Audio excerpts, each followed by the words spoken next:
Znači, ljubav u robotiku je počela od malih dana sa igračkama. Svi smo imali igračka na daljinski upravljač, no ono što je zapravo potencijiralo moju ljubav u robote je upravo umjetna inteligencija i machine learning, koja je omogućila robotima da samostalno obavljaju zadatke. Znači, ona je pružila opcije za autonomnu robotiku i to je upravo gdje leži moja strast.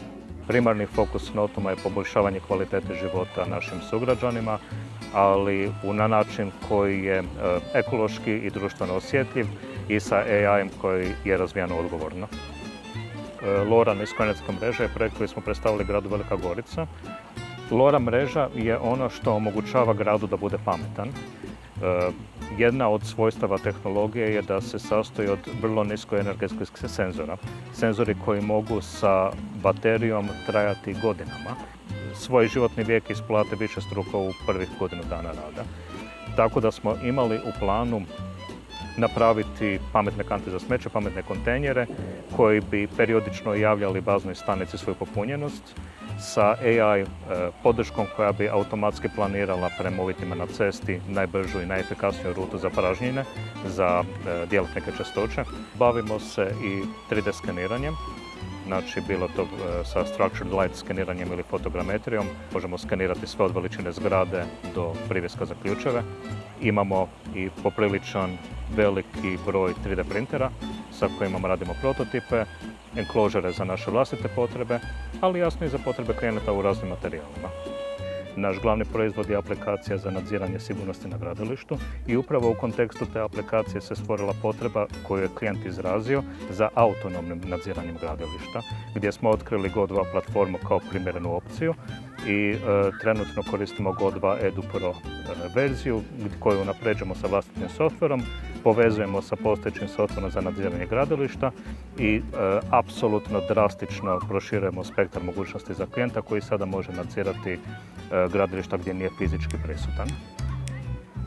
To je definitivno priča koja se vezala na našeg robot psa. Spašavanje i krizne situacije su jedna od njegovih primarnih namjena. Znači, on definitivno neće izvlačiti osobu iz požarišta, požarnog područja, ali toj osobi može kroz nepristupačan teren donijeti kisik, može donijeti vatrostalnu deku, može svojim putem do unesrećene osobe napraviti i isplanirati najefikasniji i najsigurniji put za vatrogasce, za ljude koji će uistinu tu osobu i spasiti. U tom procesu u najmanju ruku želimo platformu koja je potrošna, koja je alat koji profesiji vatrogascu olakšava posao i omogućava posao na nekim situacijama gdje to prije ne bi bilo moguće. U tom funkciji definitivno poboljšava kvalitetu života, dapače i spašava živote.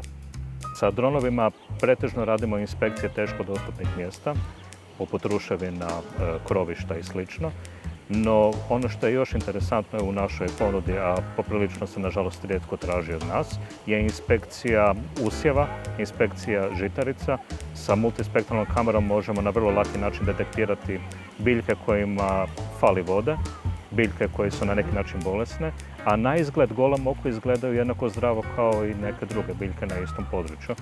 Znači, imali smo nekoliko upita gdje su klijenti željeli koristiti ChatGPT u svojem poslovanju, no nisu bili sigurni u način na koji se njihove informacije obrađuju. Tu smo klijentima bili u sposobnosti ponuditi opcije sa našim vlastitim LLM-ovima koji se vrte na klijentovom vlastitom hardveru u njihovim mrežama, gdje je sigurnost i integritet podataka očuvan i time možemo omogućiti klijentovim zaposlenicima, ali i šire klijentovim klijentima, da komuniciraju sa virtualnim asistentima na siguran i kontrolirani način. Želimo biti tvrtka koje se drugi, uključujući gradove, obraćaju sa problemima koje treba riješiti.